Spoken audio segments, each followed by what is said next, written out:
So we're now live on Facebook and live through Zoom for everyone that registered. So as we've done the last few weeks, we'll sort of go into some COVID updates and then sort of more of a focus on the real estate sector. Today, just before we go into any COVID updates, I'll just introduce our guests today. Based on I'm getting guests based on feedback from everyone that's watching these, and we've had recommendations from people that are working in Realestate.com, people that are working in real estate agencies, developers, also people wanting the perspective from a local Cambodian's point of view and an international's point of view, expats' point of views, as well as lawyers, bankers, economists, anyone that really touches the real estate industry. So before I get into any of the recent COVID updates, I'll just introduce our guest today, who is Vate, who's worked in the real estate industry for 5 years in Cambodia and been working with Realestate.com.kh for over 3 years now. In her time with Realestate.com, she's really worked across multiple parts of our business and really understands the real estate industry extremely well. She's worked in digital sales, developer relationship management, marketing, and she's now the GM of Realestate.com.kh, which with a major focus on overseeing the leads that we generate for our clients and ensuring those leads are serviced, or the property seekers that choose to find their property through realestate.com are serviced at an extremely high level. Vate is also a recent homeowner herself, and therefore we'll sort of, when we go into the webinar with Vate after I've given the COVID updates, we'll get her perspective in around her decision-making process on why she ultimately chose to buy where she did and what she chose to buy, as well as discuss what Cambodians are looking for right now. And because Vate is across, all the site, our website demand in terms of search, but also ultimately the leads, she's in some respects understands, or definitely understands, the Cambodian property seeker or the Cambodian investor or the Cambodian renter much more than myself. So we'll get into that in a second. But as we've done the last 2 weeks, is just start with a bit of update around COVID and what's currently happening in Cambodia. So for those that are tuning in for the first time, Cambodia has had COVID cases since early 2020. Most of those cases were imported, and there was really no community transmission until more recently in early 2021. To date, these are rough numbers, and sort of, as I've done through the last webinars, really encourage people to go to the government resources. A really good English channel is the Khmer Time, who's putting out a lot of updates around what's happening with COVID in Cambodia. But to date, we've had 16,299 total cases as of yesterday, when I accessed the most recent data. The main thing to sort of, look at is that 5,000 of those cases were in the last 6 days. So, we in Cambodia, we're going through, I guess, what a lot of other countries have been through in 2020 in terms of, high case numbers, especially relevant to the population size in Cambodia. And I've just put in the numbers of the last 3 days to give viewers an indication of what the case numbers are looking like in Cambodia. To provide a further update, again, for those that have watched the last 2 weeks, I'll just repeat that on April 14th, Phnom Penh and Ta Kamau went into strict lockdown, which included curfews, travel restrictions, and of course only essential services have been allowed to operate. Other provinces since that date started to follow similar lockdowns and restrictions depending on their case numbers. And the lockdown that was supposed to end on the 26th of April was extended to the 5th of May. which is today. So it's an interesting time to be doing the webinar. Also, zoning was implemented that we've seen sort of implemented in other countries, which has worked quite well for some countries and not so well for others in terms of trying to allow the country in general to operate, as close to normal as possible, whilst trying to contain the virus within those zones that are most highly affected, I guess. Those zones in Cambodia have been categorized into red, orange, and yellow. I would say it's been extremely effective. For me personally, I'm always looking at sort of, where I live, what zone I'm in, how I'm categorized, and what I am and what I am allowed to do and what I'm not allowed to do. However, recently, the government has recently announced that restrictions will be eased after the 5th. And all signs, and I'm led to believe nothing else, that tomorrow restrictions will be eased. And what exactly that means for people in different zones will become clearer, I think, in the next few days. Obviously, if you're in a red zone, there'll still be strict curfews and restrictions in place, but those that are in yellow, I think, will be given more freedom in terms of leaving the house and including going to the office if their office is in the yellow zone as well. I guess my last update is that an increasing number of facilities and hospitals are being set up for testing and treatment, which is fantastic. That both the public and private sector are working together in that sense, in terms of vaccinating, rolling out the vaccination program, and also testing. But I will stop sharing my screen because I got a bit of feedback last week that people wanted to see the interviewees' faces more than just sitting on the presentation. So when I stop share. So as I said, I think to understand a local Cambodian property seeker, it's no better to speak to our GM at Realestate.com.kh, who's also recently purchased a property.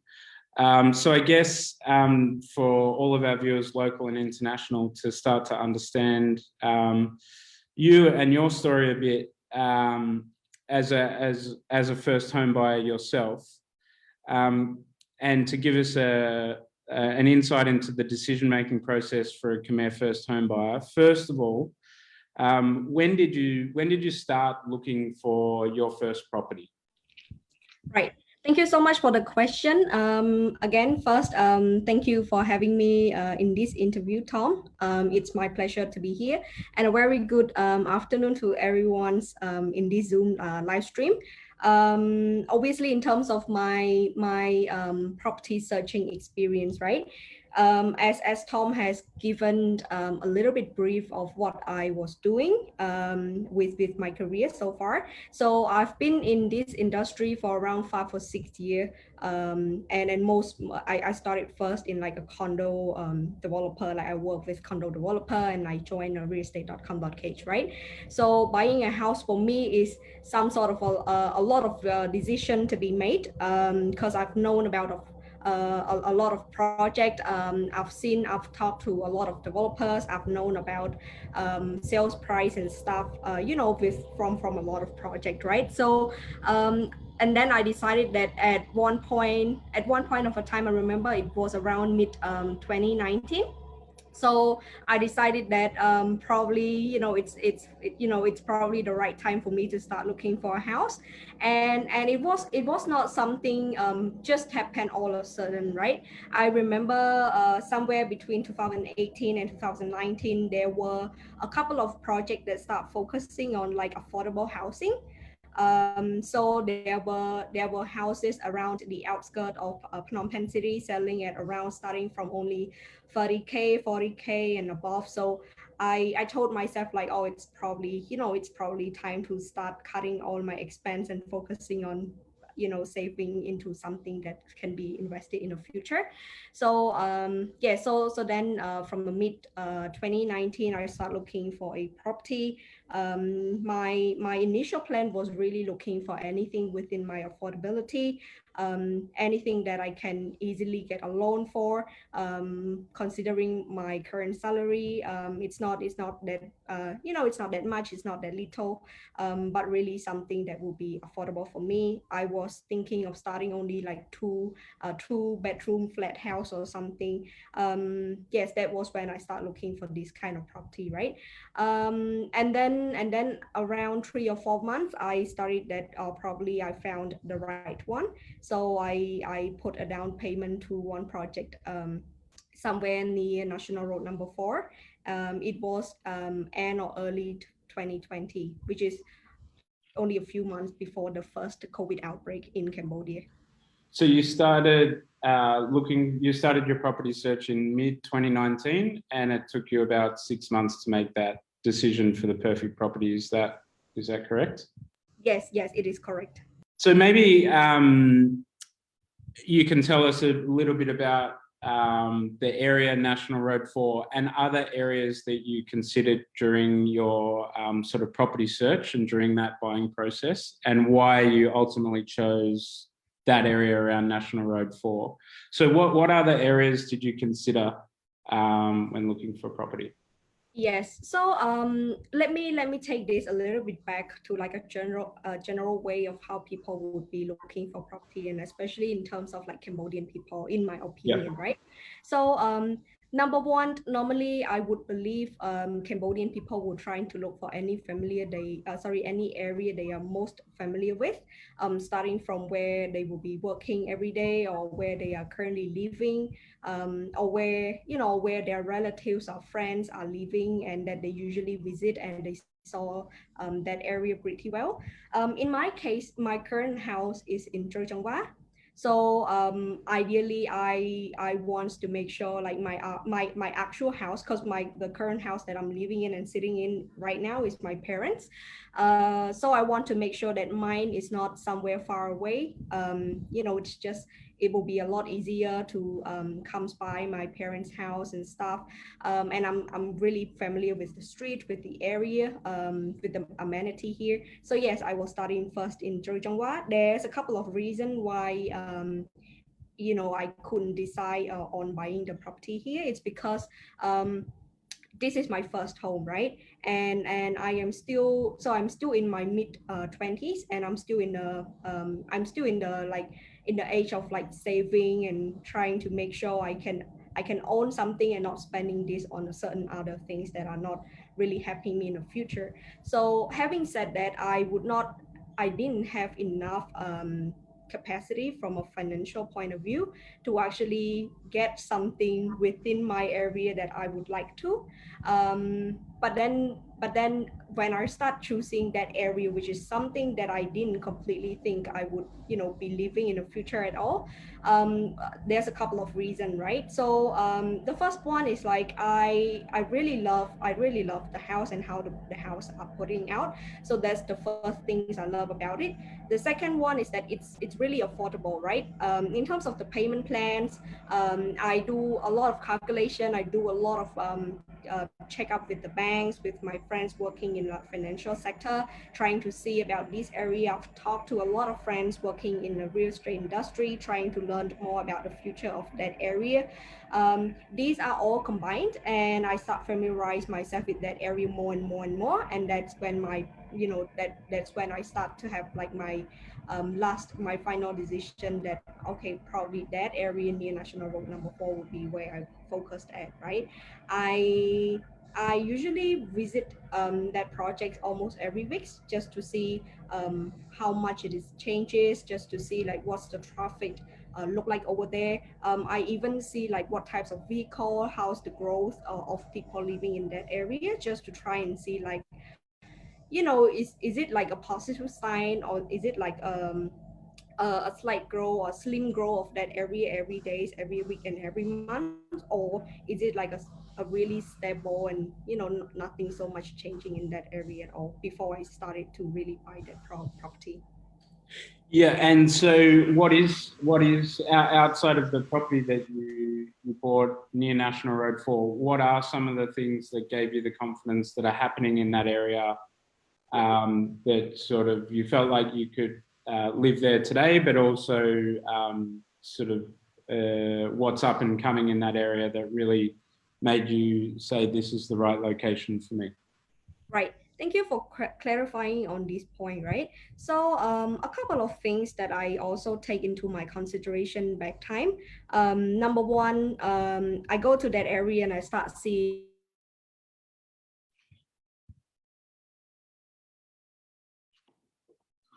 I think we've lost you.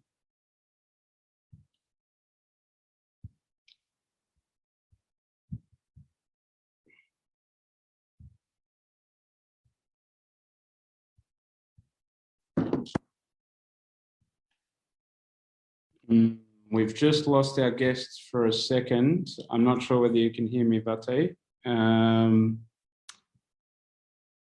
or it could be my internet.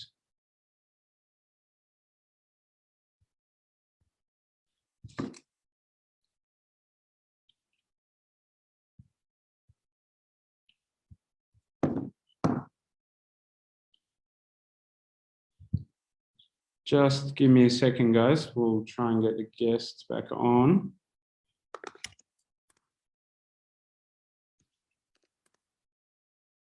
It's not my internet.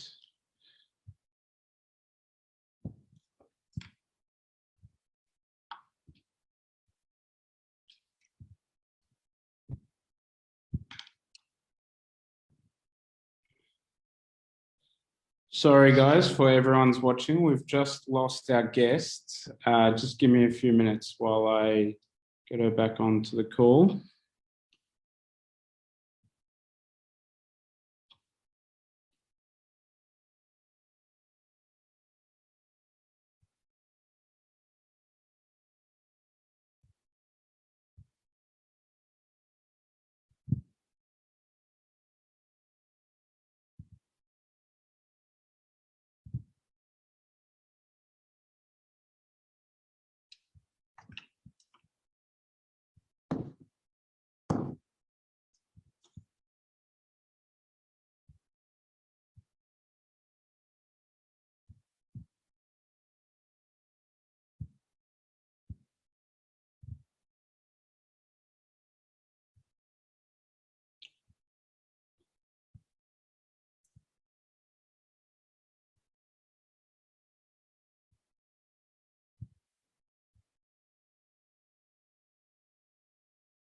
Okay, yeah, I think your internet's got an issue, but that's all good. Just relax and join back, and hopefully your internet's all good.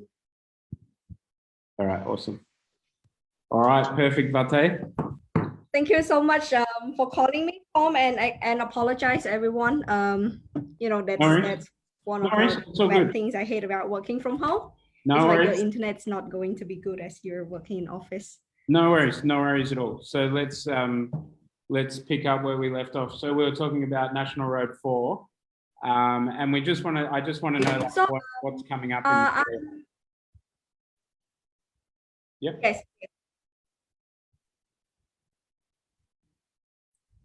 Yes. Sorry, probably my internet is trying to stabilize themselves, the connection. But yes, we were talking about National Road 4, because obviously that area in National Road 4 is one of the I can almost say like it's one of the area where the development focused are laying on that. We can see a lot of ring nodes connecting this area. We've seen a lot of future development in terms of like we've seen new Calmet hospital will be building in that area. We've seen this market that is going to also happen in that area. We've seen a few ministry planned that would like to relocate into that area. And last but certainly not least, right, we've seen this area has been rapidly changing, comparing to say three years ago, where this area has always, has only had the wooden house, very traditional ways of living. However, it start changing again very dramatically, by having a lot of Borai project, those affordable housing going and live there. At the moment, in the area of the Borai that I purchased, there are no lesser than 20 projects building in that area, which equals to more than 2,000 units already, like landed properties. So having said that, it started to attract more and more people, and even more and more business to also go and set up there, right? So without exposing any sorry, or without leaking information about like any news development, if some of a company wants to remain confidential, but obviously there's a lot of plans of like a supermarket, a mega malls, and even some business or some projects that are looking and start purchasing lands in those areas, right? So these are some of the intelligence that I got before really making my decision on that area. Yep. Awesome. And so obviously affordability and location, obviously affordability was most important, but sort of growth and growth potential sounds like it was really important in your decision-making process to ultimately purchase a property in around National Road 4. I know I sent you the questions earlier. I might mix them up a bit because you've answered sort of a lot of them. Did you, when you decided to, like, okay, you felt like you were earning enough to be able to save enough to start to think about buying your first home, as long as the payment terms were manageable or the loan from the bank was available? Yeah. And you ultimately bought a property in a Boray. Did you ever consider as your first home being a condominium or an existing home? Did you consider other alternatives, or was it always going to be a Boray? Yes, I did. In fact, a few years ago, and probably around 2017, 2018, and early 2019, where Cambodia has been seen with a lot of new development in terms of Boray. Like there's a lot of company, there's a lot of developers that are investing in Boray, ranging from affordable to medium and to like high end in terms of price. Yes, I did actually consider as well, like seeing myself living in those projects, right? There's a couple of reasons why it changes me. So obviously, one of that is the size and the price of that project. Despite the advantages of condo, which are having a lot comparing to Boray in terms of like the security, the location, how much you will be spending going to work or going to shop or going to school and stuff, and even the standard of living in terms of like special amenities and stuff. I am choosing, and sorry, I chose to purchase in Boray due to a couple of reasons, right? So beside the space and beside the location, beside the price, one of the reason is because then my whole family can live in that together, right? The house that I bought in that Boray would be able to accommodate around 4 or 5 people in my family, where I can spend the same money but could probably accommodate around 2 to 3 people in a condo project, right? Yeah. Although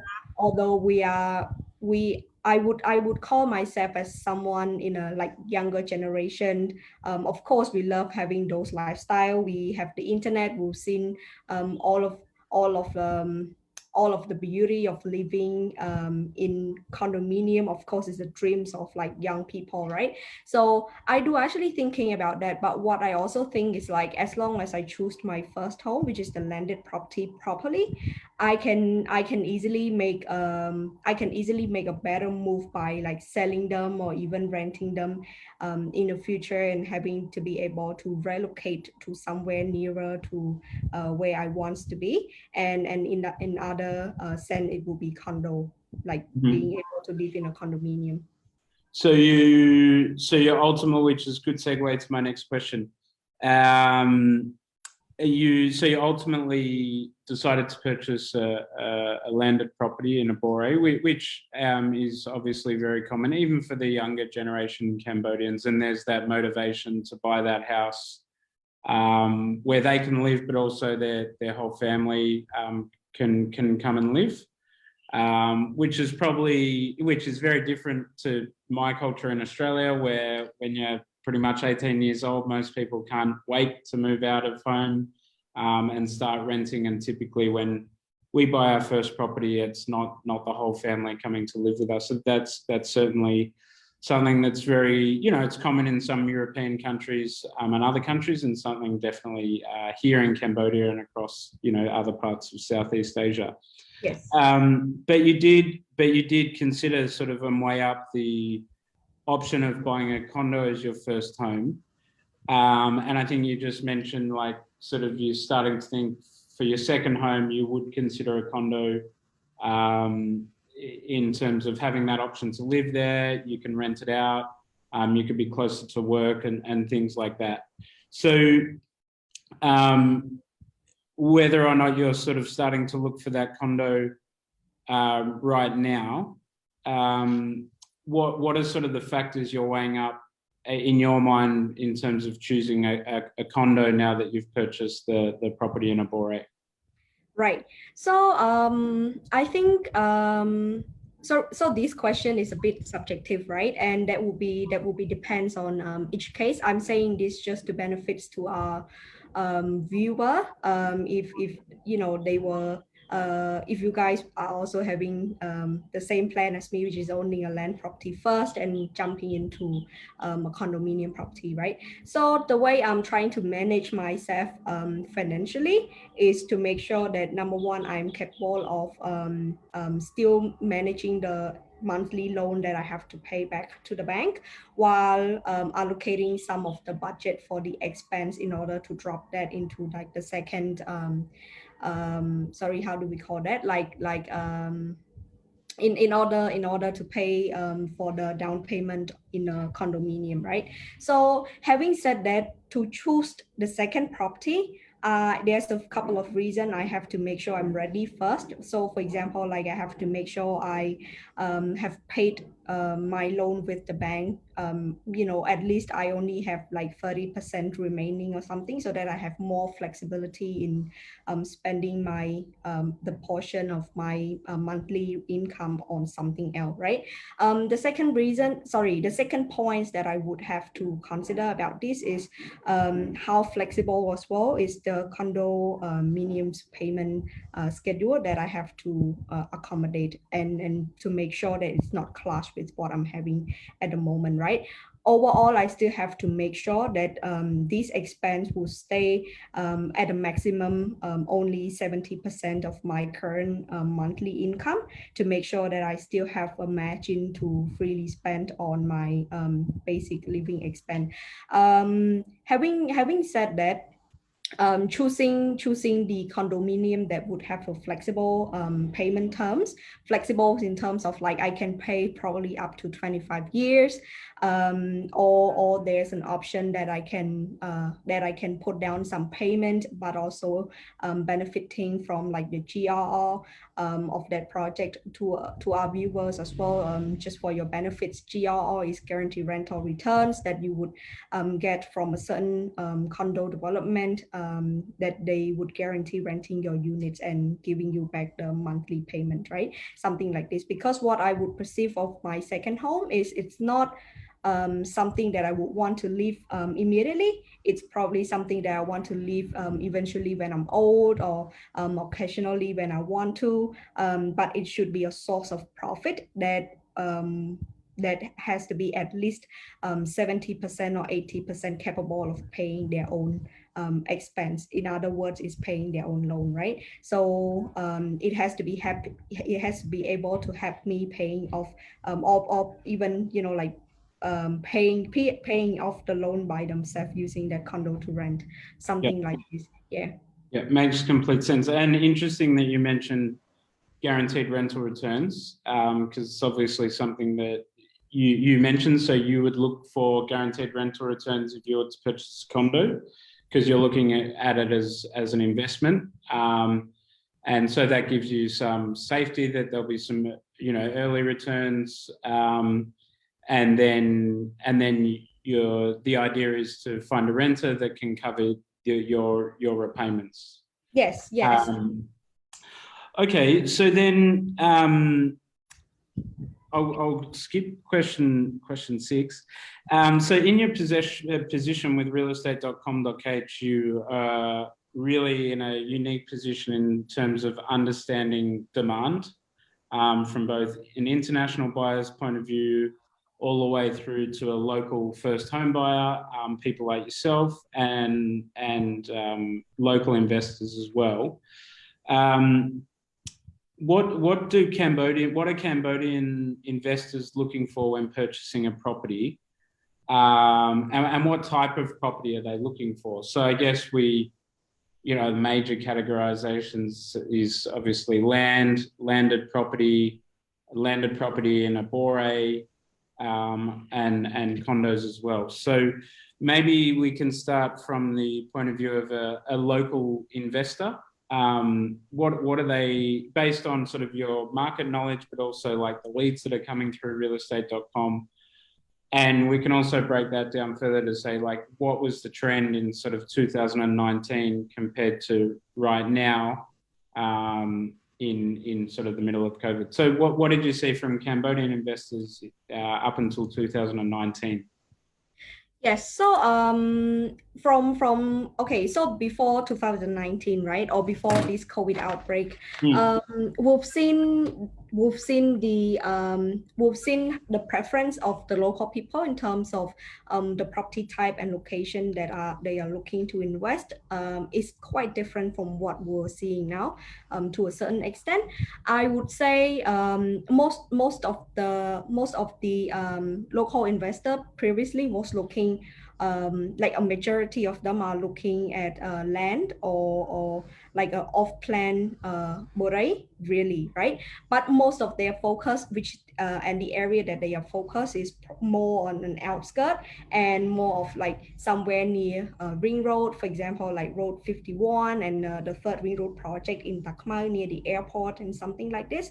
A lot of them are also looking for some area near 60 Meter Street, which is Aeon 3, right? Like in order like to make it shorter, the ways that Cambodian investors trying to look at, like, they would pay attention more on the location, and especially they trying to make sure the property that they are purchasing are somewhere next to the next development plan or the existing development plan that they know of, right? So and this is the common trends which are still happening among us Cambodian, right? It's like every time there's a new stadium, people wants to go and buy a piece of land over there, right? Every time there is a mega mall or something, people were trying to get a piece of land. The same as with like an airport or like a new satellite city. A lot of people were trying to get a piece of them because we've seen this growth happening in a couple of districts in Phnom Penh in particular. So for example, like Science of District, if we were talking about this district 10 years ago, it's probably one of a district that not many people wants to live in. There's not a lot of development. There's barely even flat house, like 3-story flat house, right? Most of them are the lag, and just some small wooden house. It's quite silent. It's very quiet. It's not entirely safe to travel at night or something like this. However, after a few development project, in particular is Aeon Malls, and there's also a couple of other major Borei developers started to buy land there. They do not even need to start building the project, right? As long as people knew that the company bought a piece of land there, of course they knew there must be a future development in that area. These are all the things and all the intelligence which make people deciding to move into a certain area, which apply the same to how Cambodian investors are looking at purchasing a property to invest, and trying to make sure like it's near the, say, it's ring road, it's near national highway, it's near a mega mall, it's near airport, this kind of stuff. However, the trend, while we're still seeing a number of people trying to still looking at this kind of area, the trend added up more criteria in their requirement, right? So there are still people looking to buy in that area, but the other requirement would be it has to also be under the market price, or will there be a major discount for this project, or how big is the room for negotiation on this project, right? Now you're getting into sort of what those local investors and the inquiries you're seeing are at the moment. Yes. Just let me backtrack a little bit, because I just want to answer some of the guest questions to make it make sense, in terms of just backtracking a little bit. The project that you ultimately purchased property in, which project was it? It was Borai William. Yeah. Yes. Which is a project Realestate.com I've worked with for a long time. And for anyone watching that doesn't know what a bore is, which is a gated community for those sort of that don't know what how a bore is defined in Cambodia. What's the just another question? What's the typical mix of property types within a typical bore? Because we hear terms like, it took me a long time to understand flat house, shop house, villa, link villa, queen villa. So what's the typical property mix of a bore development? Okay, let's start with the conventional Borai first, right? When I say conventional Borai, it was probably 20 years ago. So we only have property like flat house, right? Flat house is basically it can be one story project. It can be one story units, two or three or even four story. It's basically a flat, right? However, the way we call it, if we want to call it as a shop house, this flat, which shop house normally is actually a flat house, right? But shop house will have the criteria that it can be used as commercial property in a way that sometimes, most of the time, it will build on like a main road or on a big ass road in a project where the developer believe that people who bought this property can actually do business. That's why we call them like shop house, or some people will call it like commercial house, or commercial shop house, something like this. So this will be the first category, and it's very common, right? Those normally those investor or the customer who's looking to buy a property, and their purpose is to be able to do business in the future, or to be able to rent it for like a business in the future. Shop house will be most salespeople would recommend them in a project, right? Moving on is a link house. So link house is like an upgrade of shop house. It is the from an architectural point of view, link house is like a flat house. There will be a minimum of 2 or 3 or 4 story, but the way they design it, they making it feel like it's less of a commercial and more of a residential, right? And how they do it is by adding more texture on the exterior side of the house, making it look like, it's a villa or something like that. But still it is a flat house where a big number of flats, say 20 or 30 flat laying connecting to each other in one row, right? So again, it's really about the style and what's the purpose of using that house to be. Moving on, we have twin villa. So twin villa is basically like a whole villa, but they would separate the house into two different houses by a gate, right? So twin villa is the one of the most common or the most preferred property type, especially for like the middle class people, because it gives more privacy. It looks more like a villa. You know, sometimes villa can be more expensive, so you can then have a choice to choose like a twin villa, which you own half of one single villa, right? Okay. Yeah. Yeah. Makes sense. So then, and we've got some other questions we'll come back to later, and definitely for anyone watching on Zoom, keep them coming in. But then going back to sort of like you spoke about some of the demand, the local demand from local investors, sort of prior to COVID. And then you started talking about what local investors are looking for now, which I think you were saying it's sort of similar things in terms of land, but you were saying definitely maybe you can pick up the conversation there. Definitely they're looking for deals and expecting deals at the moment. Yes, it is correct. In fact, at the moment, really, despite having all of this, how do we call that? Like, despite the investor having all of their requirements the same, which is because most local developer really to most extent still prefer to invest in landed property, let it be land or like a landed house. It can be inside or outside Borei, right? Which mostly they trying to purchase inside Borei, and there's a couple of reasons behind that as well. And we can come back to this later if we need to, right? But I'm just gonna talk about the trend of investor looking for property before versus now first. So at the moment now, if we're taking a look at this, I would say yes, the investor are still looking at local investors are still looking at purchasing the landed property. It can be land and Borei the same, but they are also added a couple of more criteria. Criteria, as we've mentioned before, like it has to be under market value, because a lot of them believe that during this tough time, there might be some owner that might not be able to afford, say, 50% bank loan. So they might be in a desperate situation to actually sell it fast.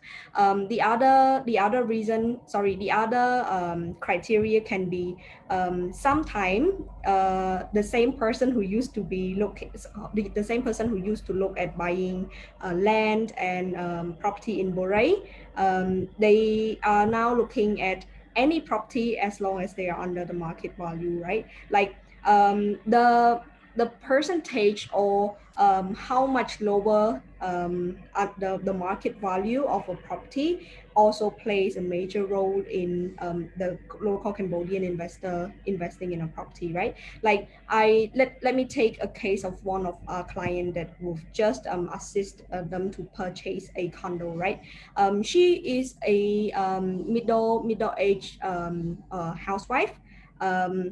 Her family, I believe her family is can be considered as middle class as well. So she was looking to buy one piece of land on road 51, and her main purpose is really to hope that one day she can sell like at least 150% revenue, or like double the price she bought now, right?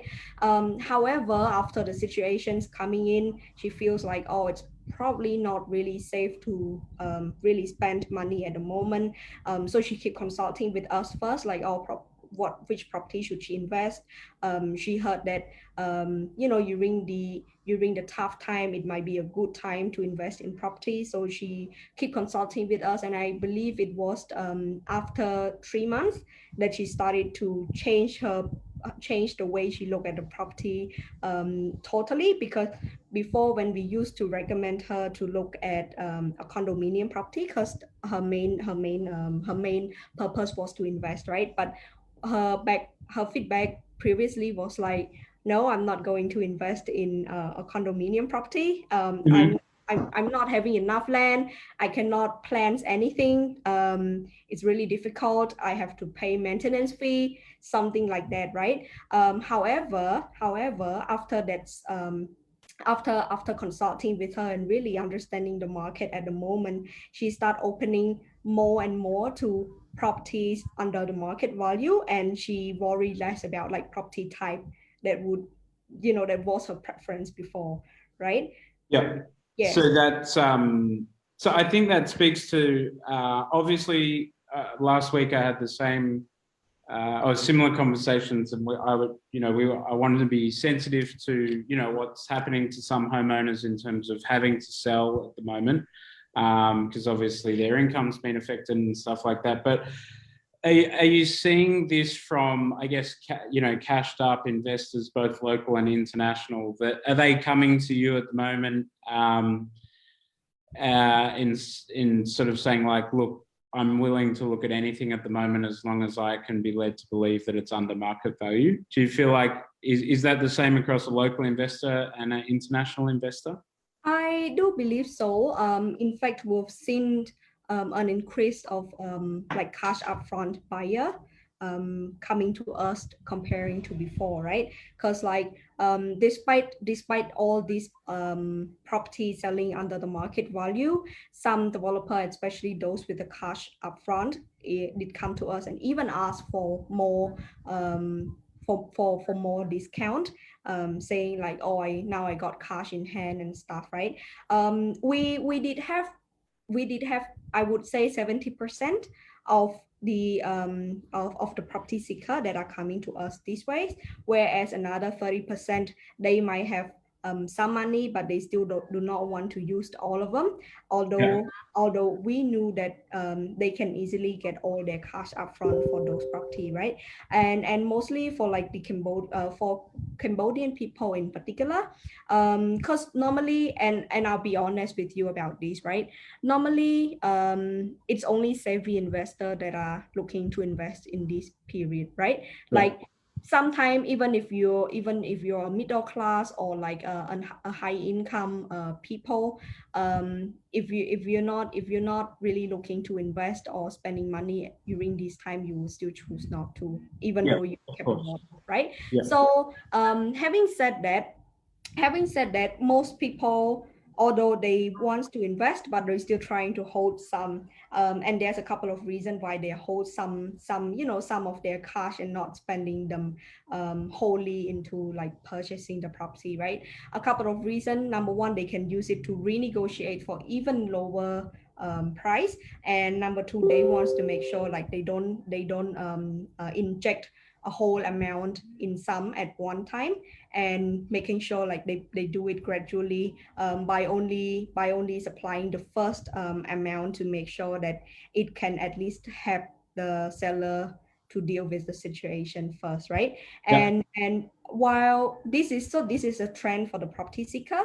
For the homeowner who are looking to sell their property urgently in this situation, instead, is like and they come up with a lot of flexible payment, right? Some would be saying like, that's okay, they are selling their house at this price and they would only need 50% of the house price, right? Just give them 50% and then they can settle probably another one or two payments after this, but they would need this 50% very urgently. Right. Right. Yeah. So you're seeing sort of existing homeowners try and create their own creative payment terms similar to a developer, in that they need that much right now, but they're happy to wait for the balance a little bit Correct. later. Correct.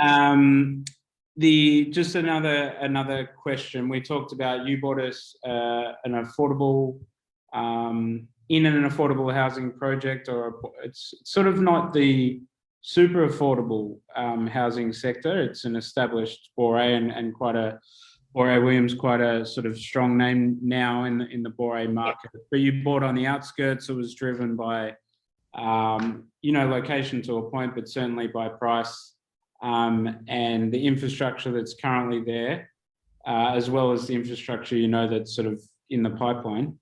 We also spoke about centre city living, and also from last week's webinar about downtown condos is certainly a great opportunity for international investors, the ownership's much simpler, freehold foreign ownership. Correct. With condominiums and things like that. This is a question that we got last week in the live stream. I didn't answer it, not intentionally. We ran out of time. What we've seen in other markets is companies identifying through COVID is like, actually my team is just as efficient working from home. Therefore, long-term, I can downsize my office because I'm confident that my productivity as a company will stay the same, even if I've got more of my workforce working from home, even post-COVID. I've spoken to a lot of clients about this here too, whether it's CBRE, Knight Frank, other agents you're working with, IPS developers, and things like that. Do you think remote working in Cambodia is going to be something that more companies will adopt long-term post-COVID, or do you think, I mean, I've certainly got my views, which I'll answer after you, or do you think we're sort of not going to see that like some other countries have? To be honest, right? I still believe that despite, and especially these last 3 weeks, that almost everyone are home working from home. The idea or the concept of working from home is still pretty new among us Cambodia, and there's a couple of reasons obviously why it affects the productivity, right? I personally do not believe that like the company in Cambodia will start changing a little bit of their culture in terms of like having their staff working from home. But what I believe, if they started to be probably more flexible and really based on the staff request, right? So probably if I or if someone were to go to their HR manager and say, hey, I would like to work from home for this 1 week or for these 2 weeks because of this reason. 3 years ago, or even 2 years ago before COVID-19 happened, right? My HR manager would probably look at me like, what are you trying to do? Like, you know what I mean, right? However, having able to really test and without option really operating from home, the HR manager and even the management ourselves started to have a better idea and a better way on how we can manage the productivity of the team, by having a system, by having a proper KPI software, how to really monitor their growth every day to make sure like they can still be productive during working from home, right? However, moving forwards, having people working from home, like, in a bigger scale like this, I do not believe it's going to be, happen at least anytime soon. This will be from a organization point of view, right? And from a customer, and especially like those business who would have the walk-in customer coming in. Of course, yeah. People are also still prefer to a most extent having like a direct contact with the other people, right? Although what will happen now, which also happened in the real estate industry in general, right? 2 or 3 years ago, we knew obviously that the concept of buying remotely happened in many other countries in the world. We knew that it is not a common practice in Cambodia, right? Realestate.com.kh ourselves proudly assisted multiple online transaction even before COVID-19 happened, and we believe it is something that even I myself, who used to be involved in this transaction, still hold my proud until now, that it is something that was not familiar at all among the local people, among the local developer, and even among some of the buyer, right? Because for example, like let's take a foreign buyer as an example. If they were to invest in Singapore or in United States or in Australia, even they are from which country, they might feel a lot more confidence in purchasing remotely with them, right? However, a lot of them will feel a little bit skeptical in terms, skeptical in terms of like having the same transaction happen in Cambodia. But this COVID-19 has actually changing how we're doing business to most extents, that foreigners won't have to fly to Cambodia anymore. We would have a tools on how we can verify the project and making sure we instill trust in a buyer, right? So I would say for those business that would involve most of a buyer overseas can probably adapt more into like this working from home style, but not entirely. There will be really just case by case based on the request of a staff only. Yeah, I would echo your sentiments around that. I think certainly 3 years ago, running a company here in Cambodia, if an employee, a working from home concept was sort of wouldn't happen here in most cases. And certainly through COVID, the concept of working from home has obviously been introduced into the market. But I think, I think at least sort of the short to medium term, I don't think we're going to see sort of a widespread of companies encouraging more people working from home. I certainly think, in markets like Australia or developed markets like Singapore, you might see it more, and we might see it here in the future, but definitely sort of, for us as a company and for a lot of the people we're working with, we're very keen to get the team back into the office. And I think if I can speak about our experience when we did implement a self working from home policy at some point in 2020, and I can say that we probably weren't that efficient. I think we learned from that. We're now in a forced work from home situation at the moment, which we're led to believe is ending tomorrow, but we're definitely much more efficient. We've employed tools, and our team have all learned how to use Zoom and we on Google Hangouts and using things like that. One more interesting question from a viewer before we talk about how we've done online transactions from local and international buyers in our experience in 2020, before we go back and tie it into the under market value properties and the event that we're launching tomorrow. This is a question I used to ask a few people that I haven't considered for a long time. So there are vehicles to allow foreign ownership for land and landed properties, but it's not as simple as clean cut as the condominium property ownership law for a foreigner. And I've always thought it was a very good thing that it was harder or in some respects, not necessarily legal for a foreigner to own land in Cambodia. There have been a few trust companies and things set up recently. But I always thought it was good because it sort of protected Cambodians in a way to buy land and landed property at an affordable price without having international investors or buyers really inflate the cost of land and pricing out local Cambodians. But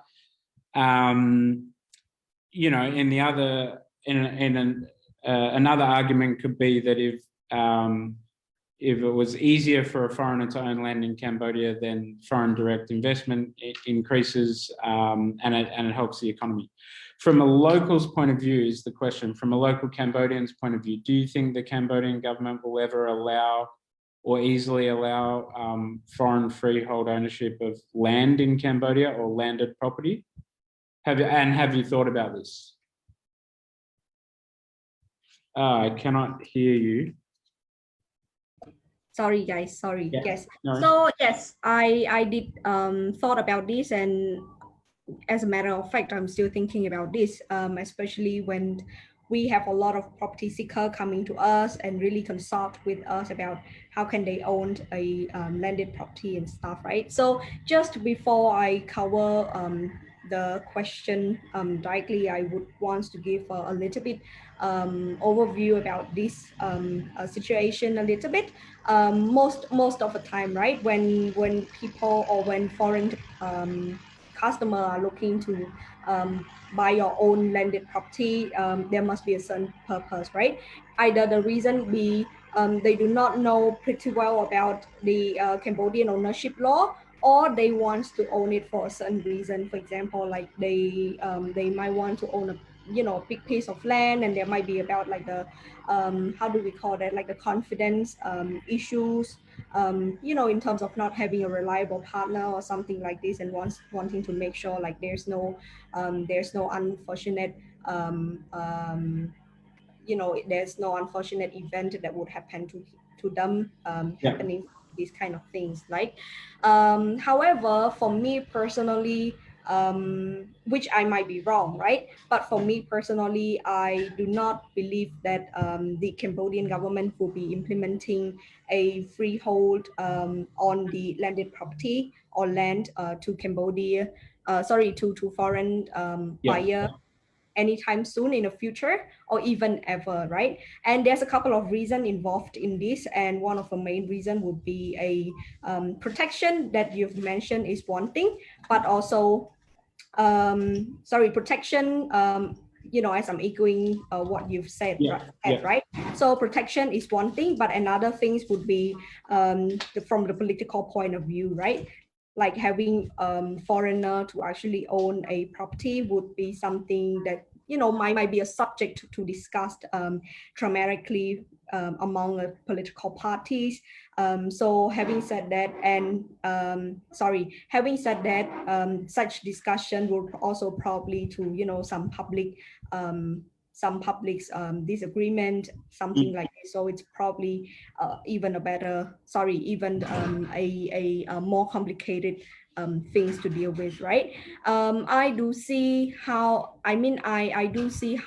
the Cambodian government are trying to make sure they make Cambodian flexible to attract these foreign investor in any way other than just having them to be able to own land legally, right? And then can be seen by the tax exemption, allowing more how do we call that, like exemption on some sort of export and stuff, and making the land acquire, or even like economic land concession available to more investor. So these kind of things, and especially like this land concession, is seen as a way that the Cambodian government are trying to compromise ourselves in order to make sure that it attracts the foreign investor to a certain extent, and not hurting this internally. Yeah, makes sense. And it's definitely, I think next week we'll have a guest that'll speak more about international investors, the condominium market, which areas have growth potential, what areas are the hottest right now, and things like that. But all in all, I think what we'll get out of next week is give everyone a clear understanding that it's a great country in Southeast Asia and across the world for a foreigner to invest in. But thanks for answering that question from one of the viewers today. So I guess moving towards the end of the webinar today, a few things you mentioned, which I'll also start sharing my screen again. Yes. So a few things you mentioned is, and I can obviously talk to this a little bit myself.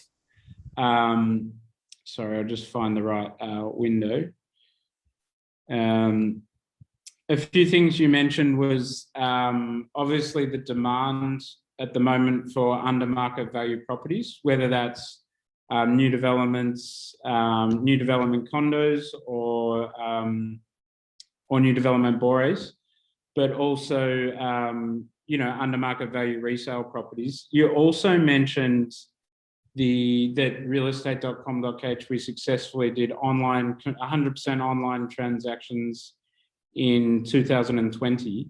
So that's where we want to sort of end the webinar today anyway. So maybe you can tell us or tell the audience how we successfully transacted online in 2020 first. Yes, so I hope I make it short and simple to our audience. But really previously, and I remember, right, a lot of our transaction, especially that we assisted remotely, will happen in our two major event, two online event previously, which is the Black Friday property sales and the year-end property sales, right? So during these two events, we have had a lot of property seekers were talking about 6 or 7,000 audience viewing our website, and more than 500 people actually registered to consult with us face to face or via video call in order to inquire about a certain property and to understand the market or what property should they be looking at and something like that, right? Among them, I would say around 30% of them, which equals to also another 30% of the total deals or the total transaction that were made remotely by the people. And previously we had clients from Singapore, Malaysia, France, Australia, and United States, a major, like those owning a majority of in the pie, who've actually talked to us. And there's a couple of things we have to ensure in order to assist this online transaction, right? Number one is having the event website that contains as much information that every property seeker would like to know as possible on that, and the payment gateway available for them to actually make a booking, right? We made our event very reliable and very trustworthy, and there's a few reasons, right? First, it's Realestate.com.kh. We're the #1 property portal in Cambodia, and we own multiple portfolios in across Southeast Asia.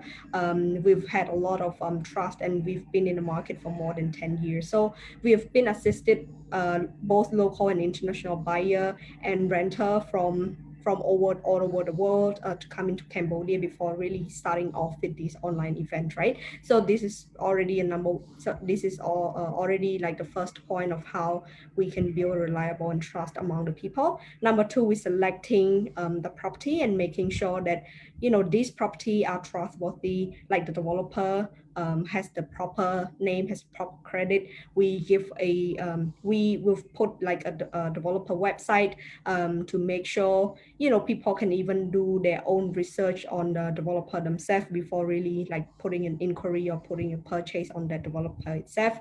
We have our own internal property consultant team sitting, I wouldn't say 24/7, but we're working from 9 to 5, 7 days per week, talking to them. So all the consultation is free. And the way that we are consulting them is really based on what's their requirements, what their budget, what's their purpose of purchasing this property, and making sure we're only introducing something that we believe they can look at. And we also having a few other materials that are also involved in this transaction, holding from like a virtual viewing of the property even when they cannot come. Obviously we would also recommend sometimes some customer, and this is something that I've learned throughout the year, that those who've never visited Cambodia has a very minimal to no change that they would like to invest in Cambodia, right? So most of them would have friends. We are also building more reliability with them by having their friends visited our office. We had our main office visit, and they can also visit the construction site, seeing about all these projects. We give enough information for them to be able to understand like what they're signing up for. We also dig down inside to what actually they need to know about that project from a financial point of view, and we will provide them as much information as possible for them to be able to do their due diligence on the project.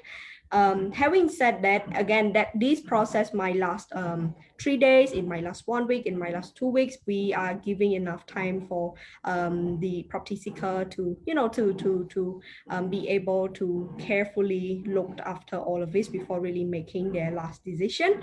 We have put a mandatory booking fee, which is fully refundable when they're not purchasing the property, right? So this is another things that people can trust us. We will choose only a reliable, financial institution, or sorry, like reliable bank to work with.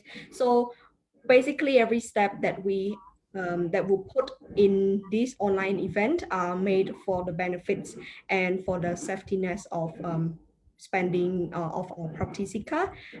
Having all of these factors combined, we could assist the online transaction successfully, and a lot of our customers never really have any concern about what they've used to bought. Like people are still referring even customer to us, right? And a couple of them keep asking us again for this kind of event. They believe that having this online event, especially during this period, is really good. Not that because they couldn't come, but because a lot of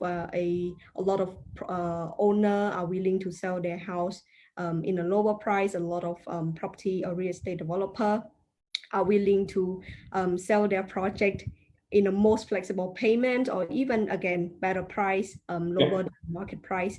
So yes, so and I'm sure you would cover some of these later, right? But this is just all the factor of why we're having this event, and why we're bringing this event back in again.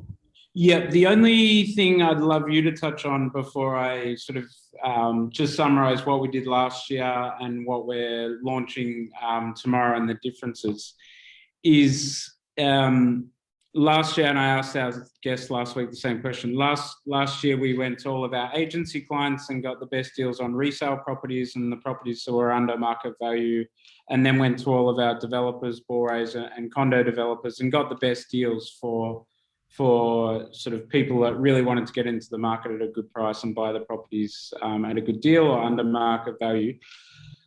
Last year, I guess it was really popular, the resale property section, more popular than what we expected. But I guess by June, the market in Cambodia was still able to move around pretty freely. The economy was coping okay, and we expected to get a lot of properties under market value, but really we had sort of sellers coming via agencies that were like sort of 5 to 10% discounts on resale properties. We honestly expected more at the time. We're still working on getting, the best properties onto the website, for tomorrow, and adding more resale properties throughout the month of May before we go into the 4 days of discounts in June. What's the range of discounts you're seeing in the resale properties? So not for condominiums and bores, but resale properties. Are you seeing discounts coming onto the website that are more than 10% this time? Yes, so this is something that we're working internally, and we believe that we owe this to our buyer, that running these flash sales. We want to make sure that it's all the property that they're looking at would offer like exclusive discount. They would never be able to find this property elsewhere. So obviously we've been working with a lot of with a lot of our partner agencies on working with the direct owner to make sure that we've got all of this price and make sure that they're good. Although some property might be, we might be looking at around only 3%, or even like lesser than 10%, right?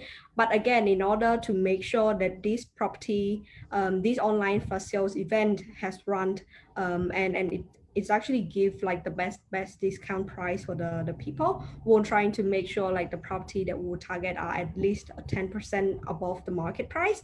10% under the market price. Yeah. It's quite dangerous to say something opposite, right? No worries. So anyway, below the market price, but ideally we're trying to target as high as possible on these, right? Although expecting that as seeing the trend really, if we were talking, and before I'm talking about this, Tom, you may also add what you're thinking about this, right? But this is one thing personally, is because like the price that we're having at the moment is already discounted from 2020. What do I mean is, of starting from especially 2015, 2016, 2017, and 2018, like the property price are booming, right? Like booming in a good way because there's a lot of investor coming in, there's a lot of projects coming in, and they're still happening right now. But I mean, in terms of a price increase, it was not as rapid compared to now as what we used to have before, right? 2020 was not a good year. A lot of properties started to sell on the market value already, and we wouldn't have that when if 2021 doesn't suffer from this outbreak, right? Sure. Now that the property price has already discounted once during 2020, the price has discounted again on 2021 during the second outbreak, right? Right. Okay. Yes. Understand. Yes. So having said that, even if we're saying like, oh, some property may only have like 10% discount, but really comparing to the actual market price is probably more. Although we may not see a lot of transaction happening, on the surface, there's actually a lot of transaction happening behind the closed door that we didn't see in terms of like one buyer with one seller, one company with another company. Sure. Yeah. It is just that we didn't see that as obvious as we used to before, and there's obviously a couple of reasons, right? Like a lot of foreign decision owner are no longer staying in Cambodia. Like they are living in foreign country just to hope that when the situation gets better, they're coming in, but they perceive it as a very good opportunity to still be able to like purchase any property because any project that probably getting slowly are still happening, and especially will be happening rapidly when the situation gets better, right? So having said that, the property price will probably increase even a lot more, considering its depreciation during this one. Makes sense. So I think in summarizing that point, we're definitely seeing, I think, much better deals in the resale market on this event that we're launching tomorrow, as opposed to the same event that we did last year. So just to summarize the event before we sign off for this week's webinar, as Vate mentioned, in 2020, we ran 2 online property sale events where we went out and got the best deals from the most respectable and leading developers in the market, as well as the best properties through our agencies, and brought them onto our online. We had the Black Friday property sale last year, as well as the year-end property sale. The similar event that we're launching tomorrow is the online flash sale. We did some really good volumes of transactions on our online events last year, but I think we always want to improve these types of events and the format they're in. So for those that don't know the event that we did last year, the events only ran for 4 hours online. So we marketed the properties, we marketed the event, and then buyers had to, and still have to for this event, but buyers pre-registered their interest in the event, and then they were able to see the properties and the discounts live for only 4 hours, which really meant that I guess people really had to know and understand the Cambodian real estate market if they were going to make a decision within that 4-hour period. And, there was thousands of property seekers still on the online event website last year when we shut it down after the 4-hour period. Of course, we would have loved to have kept it open, but we obviously went to developers and really got the best discounts. So they were only really prepared to allow them to run for 4 hours. So this time we've changed it slightly in that the event in theory does launch tomorrow. And what we're doing is announcing projects and properties onto the website all throughout May, starting from tomorrow, and allowing people that are interested to register for the event. So you could register now at onlineflashsale.realestate.com.kh. The first round of properties will go live on the website tomorrow. And all through this month, we'll be doing live streams and marketing around what properties are on the event, what developers are on the event, and what sort of discounts you could expect. But most importantly, leading up to sort of the live discount day or days, which starts on the 3rd to the 6th of June, where we will ultimately reveal the discounts on all the properties. During this month, to be clear, during this month, anyone interested in certain developments or certain properties will be able to register their interest for that project. So in theory, in leading up to the 3rd of June, they will be able to connect with agents and developers to get all the information that a property buyer wants to know before making that decision. So we've extended it out. So really, it's a month-long event with the discounts going live on the 3rd of June till the 6th of June. But interested buyers will have been given ample opportunity to connect with agents or developers for consultations leading up to those 4 days in June. So as I mentioned, we'll continue to do COVID updates on these live streams every Wednesday, but we'll start to get people that are and clients of ours that are involved in the event and developers and agents that are bringing properties on to talk about the state of the market, give advice, so through property seminars, and talk about sort of the potential discounts that buyers might be able to see on the day of the days of the event where we release the discounts. We've also reduced our reservation fee. So any buyers that want to reserve the right to that discount for that particular property just have to pay a $200 fully refundable reservation fee on the during the final 4 days of the event.